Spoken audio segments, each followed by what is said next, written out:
Hello. So it's been a while since I've talked about, well, many things knowledge management or technology or pretty much anything that isn't sponsored.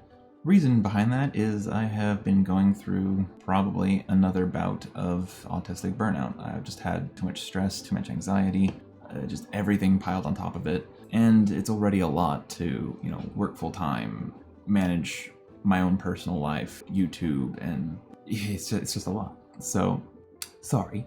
That's why there hasn't been like a lot of my usual content, and I've mostly just been doing sponsorships and other things to pay the bills. But here we are. So, what did I want to talk about today?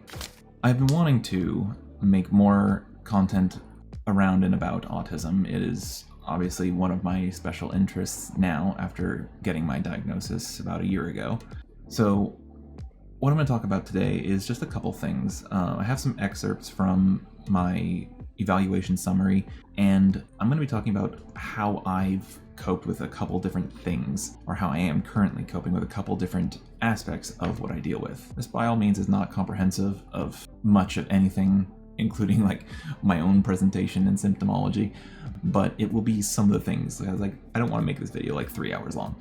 So what I'm going to talk about today are going to be issues with eating, sleeping, and anxiety/tactile defensiveness.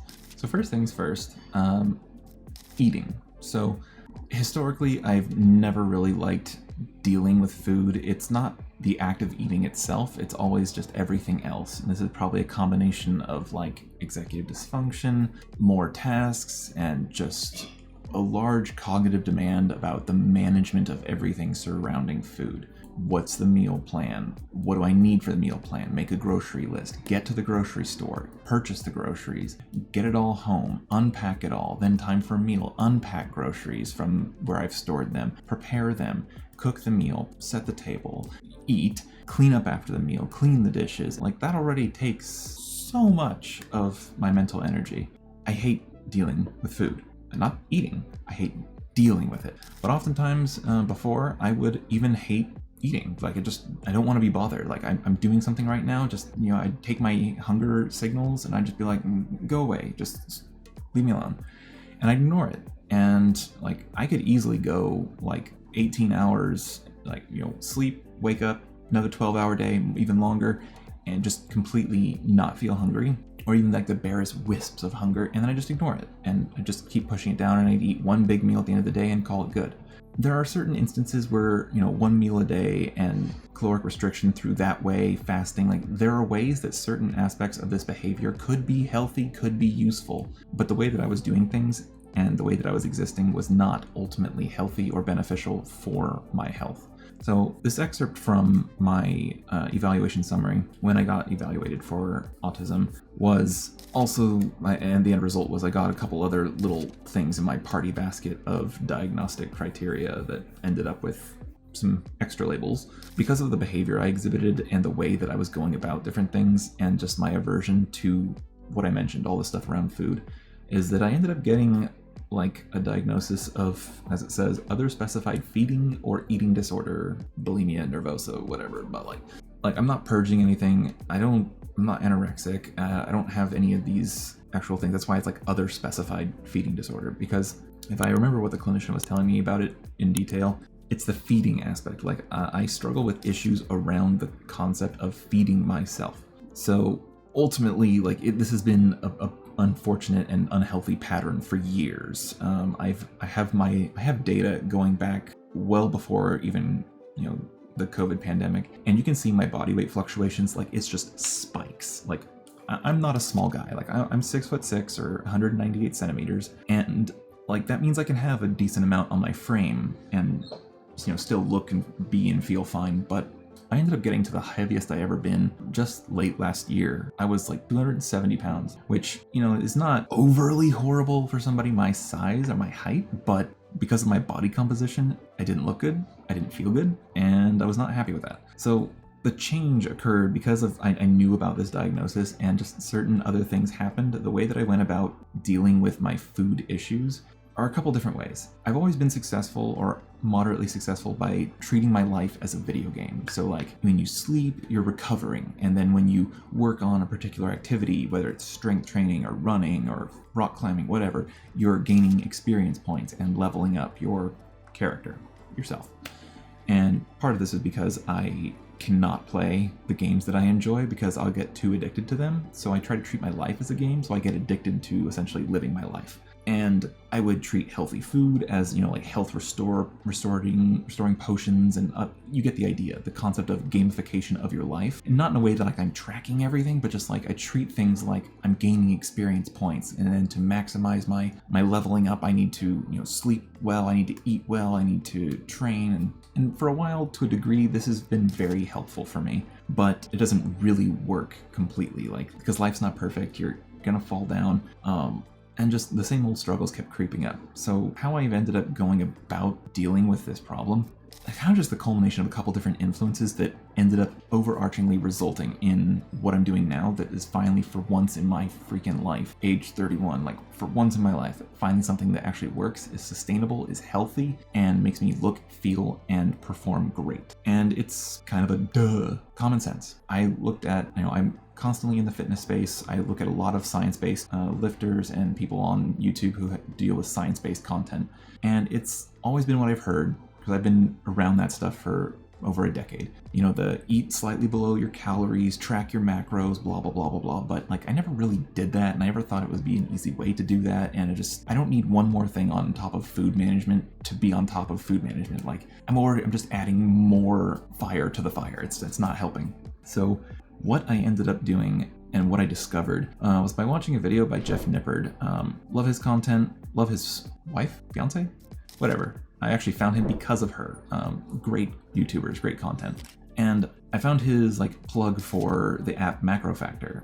And so because I started training again, working out, that itself is motivating for me to have more energy to take care of the other aspects of my health and my life as it ties into training. It's because of my penchant for optimizing and getting the maximum benefit I can from something I'm doing, which probably hyperfocus or some level of hyperfixation. But when I'm training, everything else seems to fall into place, and it makes it easier to manage the rest of my life around my goal, being healthier, being stronger, being better. So I gave Macro Factor a try. It's just a really great app. I'm not sponsored. This isn't a plug for them, but I actually swear by them. I will recommend them to everybody because I really love how well it's worked for me. But you can scan barcodes, you can add custom things, you can scan nutrition labels, you can create recipes, and it just makes it easy to track your food. So I have a food scale, and I use Macro Factor, and I weigh and measure and scan and just catalog and record everything that I consume, down to water. And to some degree, this might actually be obsessive and unhealthy behavior in others. And it very well might be unhealthy for others to do things this way. But for me, it's actually been the healthiest I've ever been, because by tracking it, I can see targets like you need this many calories, you need these macro breakdown of the calories. And it encourages me to eat not too much, eat just the right amount, have a goal, have a target, have a distribution of macros. And by having this data readily apparent and just a constant live feedback on it, it's actually helped me consistently eat a healthy amount of healthy foods of a healthy distribution of macronutrients. And the way Macro Factor works is that it's got an algorithmic based approach. So I weigh myself every day, and I use that plus my daily food intake, and it adjusts how much my caloric intake is needed based on my goals and different settings that I put. And because I've been on a weight loss journey of trying to improve my body composition, drop fat, but I don't want to do my older methods, which in the summary from my clinician were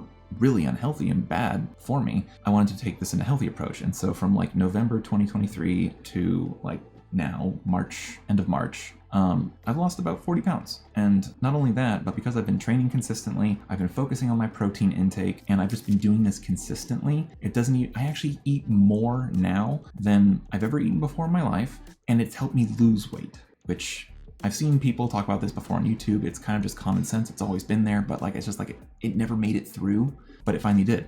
And so now I eat more, yet I lose fat, yet I also gain muscle, and also I'm getting stronger even in the middle of a cut, and I'm cutting weight, which is not usually how this is supposed to work. But I'm just happy to be here. I'm happy for the ride. So Overall, I've just been training consistently, and even then, training consistently and not beating myself up about not hitting every perfect little mark on a written out training program. Like I do the exact same upper body workout twice a week, and sometimes the days might switch, or sometimes I might only do half of it because I'm just not feeling it. And it's just been a little bit more relaxing where I don't have to beat myself up about not being perfect on it. Not only at a higher body weight than when I was younger, but I am stronger than I've ever been in my entire life, including when I was at my, what I believe before was my prime, when I was younger. No, I am vastly stronger than I was then, and I've only been training for like 4-5 months. It's been insane, and I'm still on a cut. Like I'm not even doing a maintenance or a bulk, and I'm stronger than I've ever been in my entire life. I look a lot better, I feel a lot better about it. Every day I do my routine, and it's a routine which works well with my brain. So every day I eat the same thing, at least for breakfast, and it's really just a great start to my day. 6 hard-boiled eggs, 2 servings of cottage cheese, and one of the Oikos Pro protein yogurts. I get like 700-800 calories, and it's like 90, almost 100 grams of protein sometimes. Something very common for neurodiverse, especially ADHD and autistic people, issues with sleep, whether it's delayed sleep phase syndrome, whether it's revenge sleep procrastination, whether it's any number of things that could affect your ability to actually sleep and to sleep and stay asleep. I've always had issues with revenge sleep procrastination where I feel like I don't have any time in the day to do anything that I want to do, and I end up staying up fighting to try and get some time to just do something I want to do when the whole world is asleep. And because it's already so late and I'm already so drained, I don't have the energy to do it anyways, but I still stay up trying and in vain to feel like I have some sense of control over things, which I don't. Ultimately, I end up sacrificing sleep for an outcome that only makes the cycle worse every single iteration. But overall, I've been doing some things to help with sleep. It ties in a little bit with what I just talked about with food issues. My new approach to sleep is ultimately it's the most important aspect of your health. Because sleep is when you recover, it's when your body repairs itself, and sleep is actually when you burn the most fat. It's like there's a whole bunch of stuff, like other YouTubers, Jeff Nippert, other people have talked about how many calories you burn through basal metabolic rate, through the thermic effect of food, the actual exercise burn of calories. Like overall, you burn more calories just existing and being asleep than you do when you actually exercise. So sleep is valuable. It's important, obviously, duh. Getting enough sleep is important. When you have like revenge sleep procrastination or delayed sleep phase syndrome, fight against sleep because you want to have a sense of control over your life, would be the type to be a night owl and you go to sleep at like 4 in the morning and want to sleep until noon. Like, these different aspects of sleep issues make it very hard to get healthy restorative sleep. By doing that gamification that I do, I prioritize sleep for the first time in my life and try to really get like more than 6 hours, 7 if possible, 8, loving it if I could, and get that much sleep. And especially like after workouts to recover, but also just in general to be, healthier and more restored, more mentally stable. It's been mostly just an issue of consistency and committing to going to bed earlier and staying consistent on that time frame. Go to bed, go to sleep, try to sleep. What I've done to help out with sleep issues, primarily, one, I literally cannot sleep without weighted blankets anymore. It's essential. I have 2 weighted blankets I got from Amazon. I'll put a link below, but these blankets are fairly inexpensive, but they're 20 pounds a piece, and I have 2 of them. So I sleep with basically 40 pounds just sitting on me the entire time when I'm asleep, and it is divine. But also, I like to have separate layers of blankets for different reasons, so I end up with like 4 blankets on me, and I run hot because I'm obviously very big. And I don't like to be hot. I'm very sensitive to temperature. So I like to be covered in these heavy blankets and a lot of blankets, but I don't like to be hot. I also couple this with a cooling sheet. So I have the cooling sheet, I have the weighted blankets, and then I also have a sleep mask by Dusker. The sleep mask, I adore it. It has full coverage, so it blocks out all the light.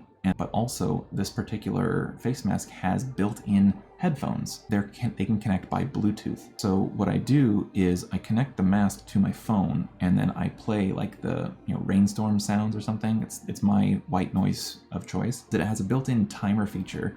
I can put it on, connect the music, noise, whatever, hit the timer, and then it gives me like an hour to fall asleep, and then it immediately shuts off after an hour. and disconnects from Bluetooth. So my phone in the morning will play my alarm from the phone as it does. And because the headphone's disconnected, it immediately pauses the noise video. Literally the perfect setup. I get to wake up with the alarm, but I still have the face mask on, and noise helps me go to sleep along with, the weighted blankets and the cooling sheet. And so all of these things together culminate into like my new sleep routine. So that's how I've been handling the sleep, and it ties in with like this gamification of life. Also, I should state that this MacroFactor is on my phone, which I've connected it so that all of the data from MacroFactor actually flows into Apple Health. And I have another app, and I'll discuss all this in another video because believe me, I'm going to make a video on this. But I've essentially culminated all of my health data from every workout app, health app, my biometrics ring, everything. So I'm like doctor's wet dream of a patient because I have all my clinical data. So for the anxiety and tactile defensiveness, I and many others believe that it's pretty much impossible to find an autistic individual who doesn't have some form of like trauma, CPTSD, or anxiety. I've seen this in myself, like when I go in the morning and I try to meditate and I sit there, it takes me like 10 to 15 minutes. But even from the point when I just wake up in the morning, my shoulders are literally up by my ears, and it takes me so long to like be in my body and to notice and to like gradually put my shoulders down. Like even always like filming like this, like they're already up here. I can drop them a little bit. Like how am I dealing with or coping with a lot of these anxiety issues? For one, because I'm blessed with the ability to afford it, I do get body work done. And so anxiety is a mental thing, but it's also felt in the body. So your body holds itself in rigid patterns. My anxiety is so bad sometimes. My massage therapist, I love her. She's amazing. She literally went through this course, has like a converted Milwaukee power drill, an impact drill. And literally it is the best thing ever because she will literally take this impact drill to my back and my neck and my traps, my muscles, and everything. So the drill, it's a whole different thing. It's literally like, once that thing goes, it's so intense, like I practically go limp like a scruffed cat. The duality of like autistic stimulation is that kind of like pain. I can deal with pain, but I can't deal with discomfort. So yeah, I get body work, and it's really helpful for dealing with like the issue and keeping it from exacerbating itself. One of the things that I have to do, or that I do for like the anxiety, I always usually have fidget toys, and I have like stimming movements and things that I'm doing. When I'm in public or when I'm around a lot of people or situations, I try to have my headphones. If I can't wear my big over-the-ear like Bose headphones, those help a lot for my comfort. And when I go to like work conferences and other things, those are essential, and I bring them with me everywhere. Other things that I do, like I love weighted things, weighted blankets. I have a weighted robe, sweater. So I even have a lap pad that's like 7 pounds. And I've even brought it with me on like flights. Help calm me because I really don't like flying. And to help with the anxiety when flying, I do get priority boarding for disability, mostly because like my anxiety comes from like getting on the plane and feeling like I might not have a chance or find an easy place to put my luggage in the overhead compartments. By priority boarding, I just go in first. I have plenty of choices where to put my luggage, and then I get sometimes a seat up by the front just because I'll get off the plane sooner. It's actually helped. So I do that now, just come to start calling it comfy armor. So like comfy armor for me is just like things that are comfortable for you that make you feel more comfortable, more calm. I'm wearing these like athleisure pants I got from like Walmart, but I have these slippers that are well worn. These are my favorite comfy slippers. I have these athleisure pants, and then I have this really like thick and oversized thermal, and like this is my comfort stuff. I love this stuff. So I'll wear these all day. If I don't have to leave my house, I will literally wear these all the time. This is some of the stuff that I've done to help with anxiety. And is it perfect? No. Do I still have anxiety? Hell yes. It doesn't go away. I'm not even sure if like enough therapy will make it go away, because it's just a fact of life that I live in a world that does not accommodate. It's not designed for me. And therefore the things that I experience, the way that I experience things, and the way that people treat me because they don't understand the way that I experience things, means that I will feel anxiety probably forever. This is also based on studies. Autistic people have like higher rates of suicidality. They have higher rates of death, heart issues, blood pressure issues. So I hope you enjoyed this video to some degree. Hopefully it was illuminating, enlightening, helpful, something. Hopefully it was something to you. I hope to talk more about things around this sphere, more about autism, the scientific research around it, the results from that research. I got plenty of papers to read. I got piles of books.